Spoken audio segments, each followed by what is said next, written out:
welcome to Roger's Readings. Well, this is a recording. Yeah. This is a recorded show. And the next 4 will also be recorded shows because Helena and I are going to be away from for the next 4 days. Helen has a trade show, a bee Tradex in Coventry, which I'm helping her out with. And the next few days are going to be very, very busy. So I thought, what a good idea, what a good chance it would be for me to do a 4-part story. So we have a beast quest coming up called Spiros the Phoenix. So today I'm going to start with chapter 1 and see how far we get. And then tomorrow come back to the next one. Okay? Right. Well, if you are sitting comfortably, then I shall begin. It starts with, a letter from Tom's uncle Henry. There he is. Not looking very happy, I'm afraid. Right. Welcome to Avandia, its deepest, darkest depths. I am Henry, brother of Taladon the Swift and uncle to Tom, Avantia's brave young hero. I am also the latest prisoner of Malvel's evil magic. Like a bat in the night, the dark wizard swooped and snatched my wife Maria and I from our home in Erinel. Now he holds us captive in an underground prison beneath a secret location far from any human eye. It's been a great pleasure to see Tom grow into a heroic young boy, but simply being a hero will not see him through this most difficult quest yet, saving his family. My nephew will need all his wits and courage just to find us, but first he must track down a new beast, one who has been hidden from Avantia for many years. Can Tom find this elusive beast and enlist her help in completing his new quest? We certainly hope so. Our lives depend upon it. Stay brave. Henry, uncle of Tom. Poor Henry. Oh dear, things are not looking good. So, chapter 1. The Evil of Malvel. Do you realise where we are, Tom? Said Helena, as he helped her over a fallen trunk. Silver bounded over to stand beside Tom's stallion, Storm. Tom peered through the dense trees. It had been raining and the smell of damp leaves filled his nostrils. In a forest, he joked. This is where we first met, said Helena. Tom thought back. He'd been on a mission to free Furno, the fire dragon, from Malvel, the dark wizard's evil curse. It was my first beast quest, he said. You were hunting rabbits with Silver. That's right, said Helena, stroking Silver's neck. The forest doesn't seem as frightening now. Tom nodded. After all the beasts they'd faced together, the darkness of the forest no longer made him shiver. He placed his foot in Storm's stirrup and heaved himself up.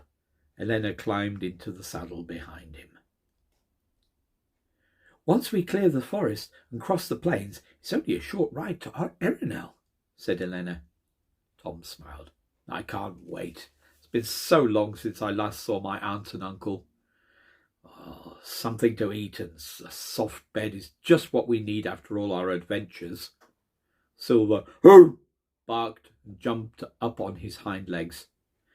And there might even be some bones for you, laughed Helena.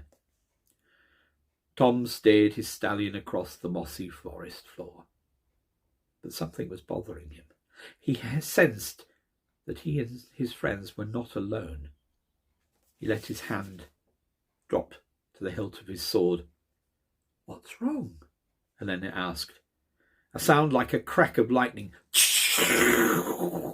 splintered the silence and a cloud of smoke appeared between the trees. Tom slipped from the saddle, unsheathing his sword and gripping his shield.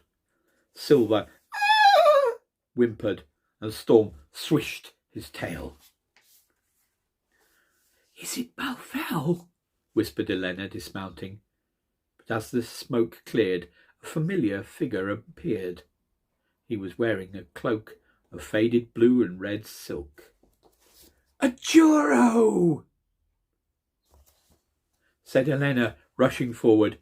Tom put away his sword, but the look in the old man's grey eyes made him anxious. "What is it, a Juro?" he asked. "I had to come immediately," said the good wizard. Even Silver stopped leaping about, and Elena fell back beside Tom. A Juro stroked his wispy beard. "Tom, Elena, you must steel yourself for terrible news," he warned. "Malvel has committed his worst crime yet." Fear crept over Tom's heart.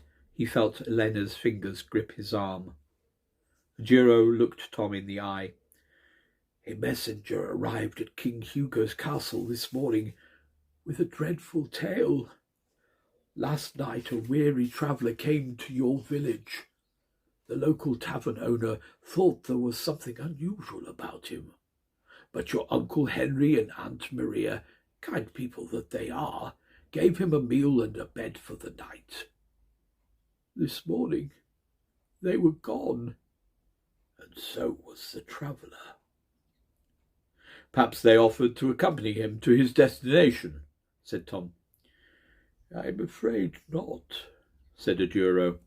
"The traveller left behind a message." The wizard pulled out a piece of parchment from his cloak and handed it to Tom. He unfolded the thin paper and read, "Dear Tom, if I cannot hurt you, I will kill those closest to you. Malvel." "Oh, Tom!" gasped Elena. Tom felt sick. His hand clenched into a fist under the parchment. "I'll rescue Uncle Henry and Aunt Maria," he vowed. "While there's blood in my veins, I won't rest until I get them back." Chapter 2. A New Beast. Tom looked at the good wizard. "Where are they now?" he asked. The Juro shook his head sadly. "I've tried everything in my power, but I can't see where Malvel has taken them." Tom felt anger float through him. "How dare they? The fight is between Malvel and me. There is no reason to involve my family." "Malvel's heart is dark," said a Juro. "He will hurt you in any way he can." Suddenly a breeze blew through the clearing, rustling the leaves. With it came the sound of a low a low cackle. Storm reared up in fright. "Malvel!" said Elena. Tom nodded. He'd recognized that laugh anywhere. "There must be some way to find out where they are," he said. "What about the enchanted map?" suggested Elena. Tom dashed over to Storm and unlaced his saddlebag.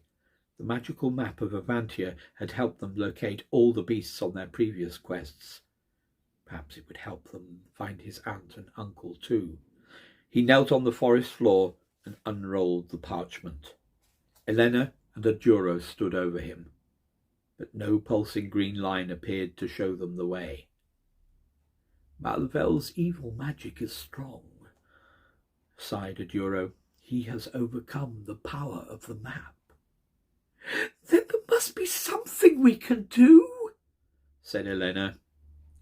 "There may be one thing," the good wizard muttered. No, it's too dangerous." "What?" said Tom. "I'll do anything." A Juro placed both his hands on Tom's shoulders. "If you want to rescue your aunt and uncle, you will have to undertake your toughest quest yet. You must face another beast, the likes of which you have never seen." "I didn't know there were any others," said Tom.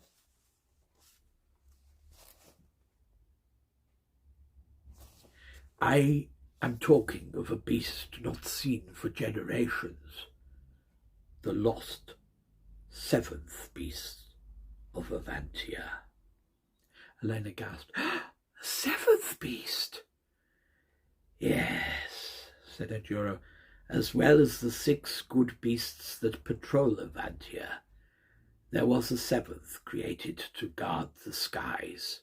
She was born after the others. Let me show you."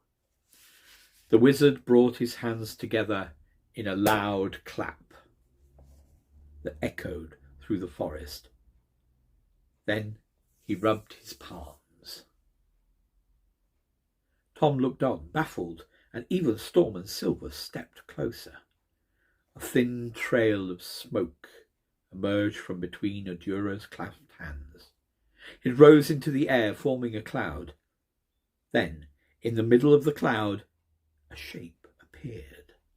It looked like a bird, but its wings were ablaze with golden flame. "Is that the 7th beast?" said Elena. "It is," said Aduro. "Her name is Spiros the Phoenix. If anyone can help you find where Malvel has taken Tom's aunt and uncle, it is Spiros. She is blessed with the power of all sight, magic that even I do not possess. It allows her to see into the far reaches of Avantia and beyond. Nothing is hidden from her." The cloud of smoke evaporated into the forest, and with it disappeared the image of the phoenix. "Where can we find her?" Tom wondered. Adjuro frowned. "I wish it were that easy," he said, "but Spiros hasn't been seen in the skies of Avantia for many years. No one knows where she is." "How can that be?" said Elena. "It was Malvel," said Adjuro, his face darkening, "before he bewitched the first 6 good beasts. He cast a spell on Spiros." "What did he do to her?" Tom asked. "He separated her body from her spirit," said the wizard. Tom was confused. "How is that possible?" he asked. "Is she dead?" "Not quite dead," said Adjuro, "but halfway there. Spiros is a ghost." Elena drew a sharp breath. "A ghost phoenix?" "If you challenge Malvel again," said Adjuro, "you will need all your bravery and wits to survive. It will be your most dangerous quest yet." But Tom had already made his decision. His aunt and uncle were his only family. He had to go. He looked at Elena. She was pale, but gave a defiant nod. It was settled then. "We are ready," said Tom. Adjuro smiled. "I knew your courage would not fail. Now I must leave." There was a flash near the wizard's feet that made Tom and Elena step back. A curtain of smoke rose up, concealing him. When it had disappeared, Adjuro was no longer standing before them. "He's gone," said Elena. "Come on," Tom said. "We need to track down Spiros. Let's get out of the forest." He led Elena quickly through the trees with Silver and Storm right behind them. "But how are we going to find her?" asked Elena. "She could be anywhere in Avantia. It might take years." Elena was right. Even riding Storm at full gallop, There was no telling how long their search would take them. Tom took out the map again. It showed the whole kingdom as far as the icy plains in the north. "There must be a way," he said. Then his eyes rested on the mountain where Furno the fire dragon lived. It gave him an idea. "Wait, what if we asked the good beasts?" Elena finished. "Yes," said Tom. "Avantia's too big for us to search quickly on our own, but with the help of the beasts, it might be possible." "Which one shall we call first?" asked Elena. Tom pondered for a moment. "Furno's mountain is close by. If this ghost phoenix patrols the skies, Furno can help us search there. Perhaps the other beasts will be able to help too." Tom rubbed the dragon's scale in his shield, but nothing stirred in the silence of the forest.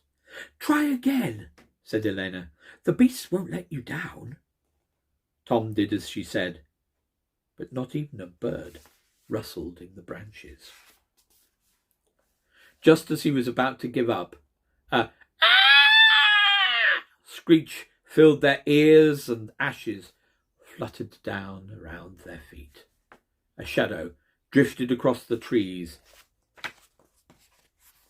"It's Furno," said Tom. Chapter 3. The Good Dragon. Furno circled above the trees, his jagged black wings blotting out the sun. Tom remembered how terrified he had been the first time he saw the colossal creature's blood-red eyes, but now he was filled with pride. Furno dived, opened his scaly wings to slowly his descent. He landed gracefully in the clearing and strode towards them, his claws flattening the grass and his thick tail dragging across the ground. He towered above them, as tall as 10 houses. "Thank you for helping us," shouted Tom. Furno lifted his head and blew out a stream of fire, filling the air with a bitter smell of sulphur. Storm whinnied a greeting. The beast folded his legs and lay on his stomach, leaving one wing extended towards them. "He wants us to climb up," Tom said to Elena. "What about Storm and Silver?" she asked. "There's room for them as well," said Tom as he scrambled onto Furno's wing. The scales felt hard and slippery beneath his hands. Elena led Storm and Silver, and soon they were settled in the hollow between the dragon's shoulders. Furno rose to his feet and opened his huge wings. "Hold on tight," Tom said. Furno charged through the clearing. The trees on the far side approached quickly, but the beast showed no signs of slowing. Just as it seemed they would smash into the trees, Furno launched himself into the air. Tom "Woohoo!" whooped as the treetops fell away below them. The day was beautifully clear, and he could see for miles.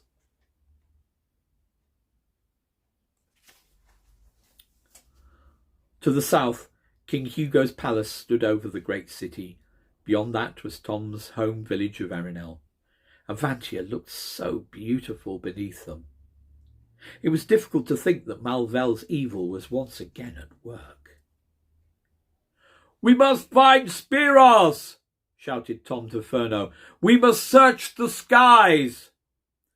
The fire dragons seemed to understand and flew up beyond the clouds, circling in wide arcs. They searched until the sun reached its highest point, then headed north.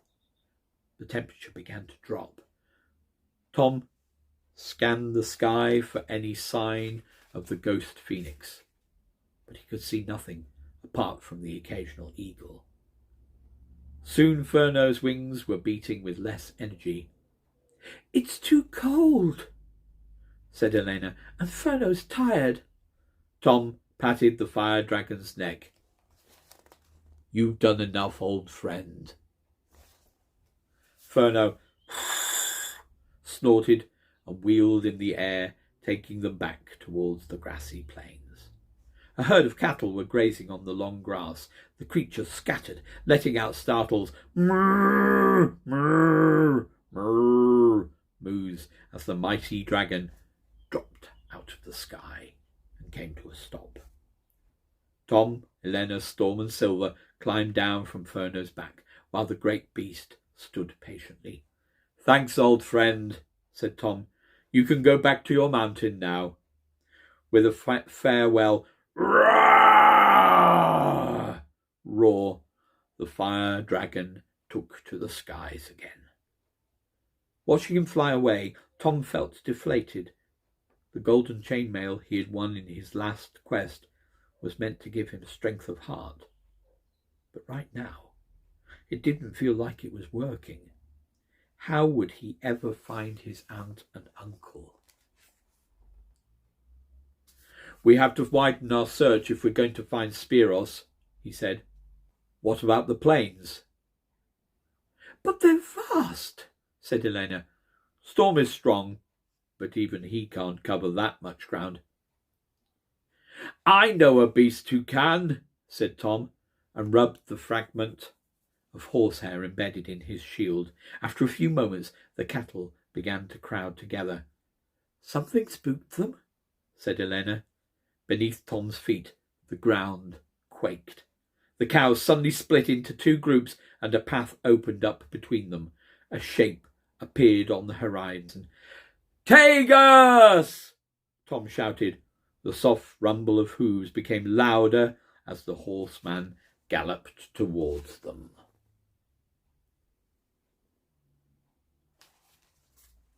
With the body of a stallion, but the torso of a man, he towered over Storm. Shaggy black hair grew in a tangled mess on his head. He slowed in front of Tom and Elena, his chest heaving as he pawed at the ground. "Welcome, Tagus," said Tom. "We have to find Spiros the Ghost Phoenix. Can you help us?" Tagus couldn't speak, but he seemed to understand, and lowered himself to his knees so that Tom and Elena could climb onto his back. "Storm and Silver can stay here," Tom said as they mounted. "We'll have to go alone." Storm was grazing contentedly, and Silver was already darting off into the long grass. Tom gripped the beast's waist, and they set off at a canter over the plains. Soon they were galloping through the grass at incredible speed. The feel of power beneath Tom was immense. It was impossible to speak over the thunder of Tagus's hooves, but he felt Elena's fingers digging into his sides. Tom scoured the grasslands for signs of Spiros, and was beginning to give up hope when he heard a wailing sound from behind a hillock. "Ah!" Tagus slowed to a trot. Could it be the ghost phoenix? "That way!" shouted Tom. Tagus shot off up the incline as they neared the top. "Ah!" A howl pierced Tom's ears, followed by a low growl. A flash of brown appeared to their right, but it wasn't Spiros. "Hyenas!" cried Elena, placing an arrow to her bow. Another creature skulked to their left, lifting its nose to sniff the air. Tagus swiveled on his hooves as Tom counted 10 hyenas fanning out around them. He knew they wouldn't normally attack a beast the size of Tagus, but weighed down with 2 humans, he must have seemed an easy target.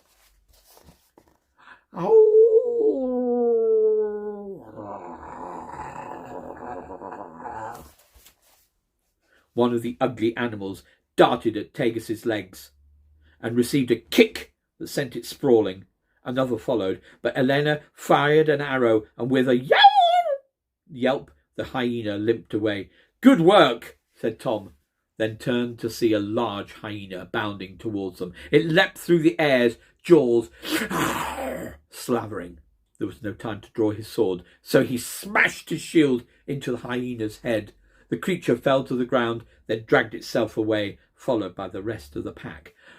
That was close, said Elena. Let's get away from here and keep searching, said Tom.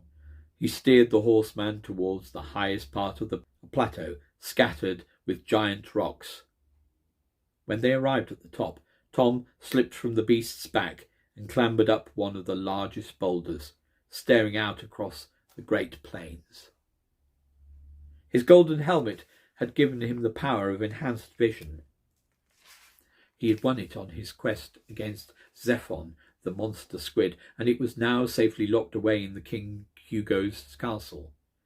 He trained his eyes on every corner of the plains, desperately looking for a sign of the ghost phoenix. Anything? Elena said. Tom shook his head. Nothing.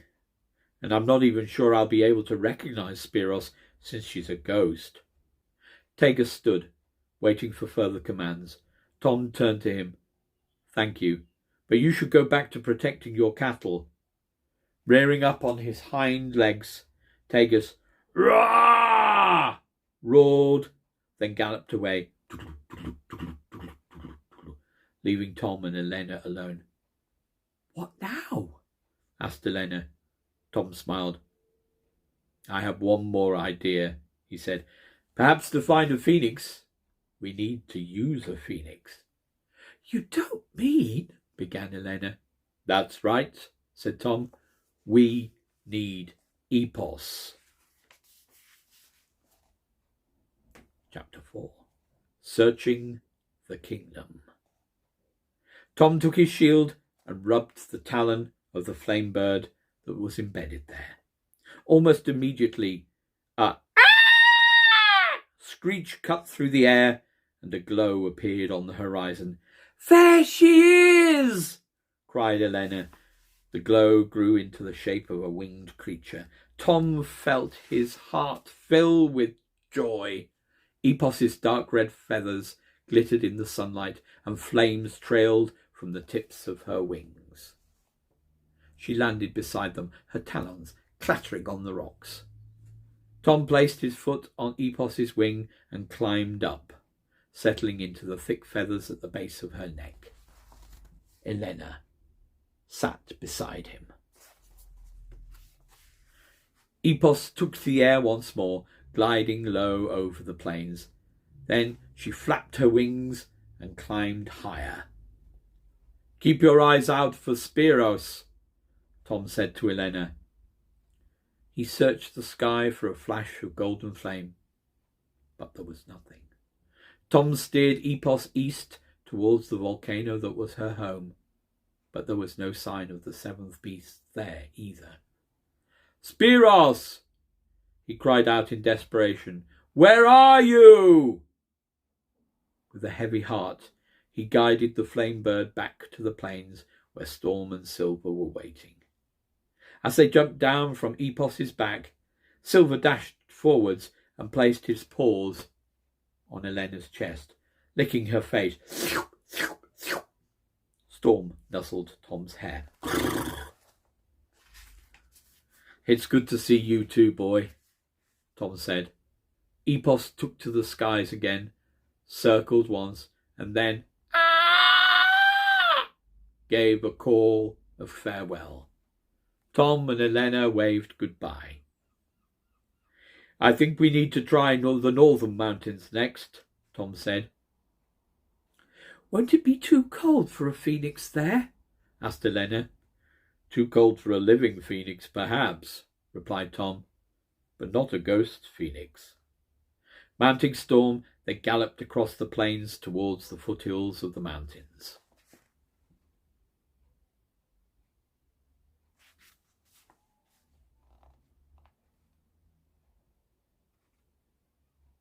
The sun started to dip in the sky, and the snow-capped mountains towered above them.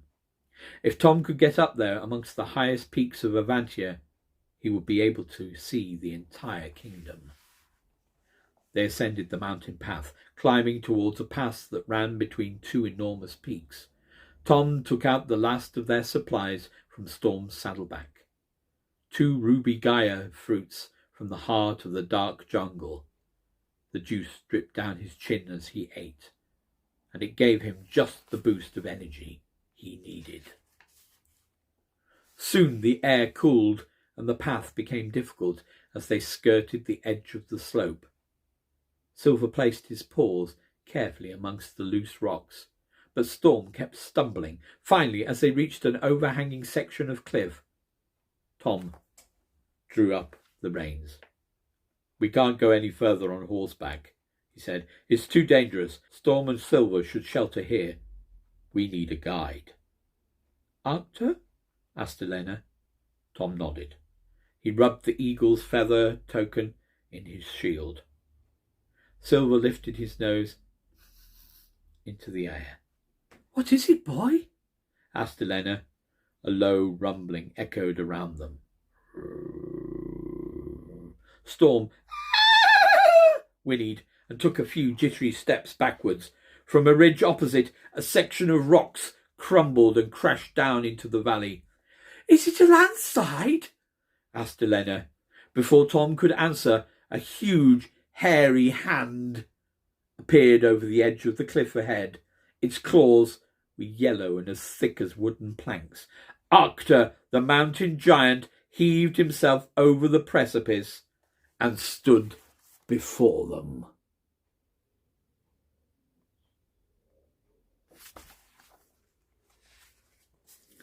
Each of the beast's legs was as thick as a tree trunk, and his muscular arms looked as if they could smash buildings to pieces.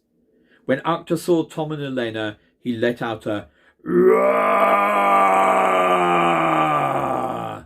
and his face split into a wide grin, revealing brown, crooked teeth.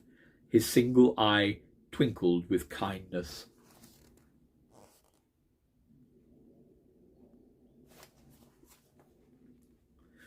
Tom pointed to the highest mountains. "We need to go up there," he shouted. "Can you take us?" Arctur turned his massive head up into the direction of the snowy peaks, then scooped Tom up with one hand. With the other, he grabbed Elena. She let out a little squeal, which turned into a laugh. The beast was gentle, and the pads of his palms were as soft and warm as worn leather. Leaving Storm and Silver beneath the overhang, Arctur carried Tom and Elena higher into the peaks. Rocks scattered from his giant feet. At one point a line of trees blocked their route, but Arctur pushed them aside, bending the trunks like twigs. As they passed through, the trees sprung upright again, showering the ground with leaves. Soon they reached the snow. Tom peered over the top of the giant's warm fist to look out for signs of Spiros. They checked behind huge boulders and in shallow gorges. As the snow became deeper, Arctur's feet left indentations as long and as wide as market carts. But there was no sign of life amongst the snow. The mountain giant set Tom and Elena down carefully for a moment's rest.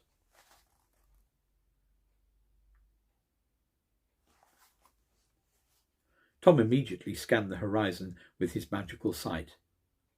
There was nothing to see but the lonely, jagged peaks. Fresh flakes of snow had started to fall. Tom shivered. He wondered if Malvel had sent a snowstorm to frustrate him. He was worried that he had used 4 beasts' help already, yet was no closer to finding Spiros. Malvel was winning. Tom let out a yell of frustration that echoed across the mountain range. Without Spiros and the gift of all sight, he would never be able to rescue his aunt and uncle from Malvel's clutches. "I've failed," he muttered. Then he felt Elena's hand on his shoulder. "This isn't over," she said. "We mustn't give up the search." "Where else is there to look?" asked Tom. "I've asked almost all of the good beasts to help, and we still haven't found Spiros." Elena's face lit up. What is it? Tom asked. I do have one idea, she replied.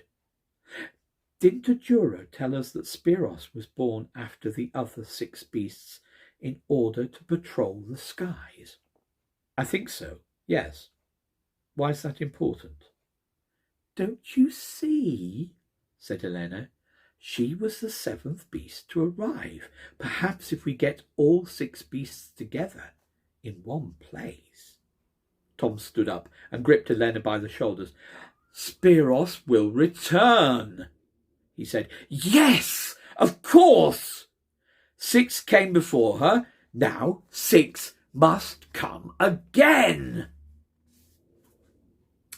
And that is where we are going to leave it for today. Come back tomorrow for the continuation of Spiros the Ghost Phoenix. See you tomorrow. Till then, stay safe, stay healthy, and stay happy. Big smiles all around. Thank you for being with me, even though I'm recorded.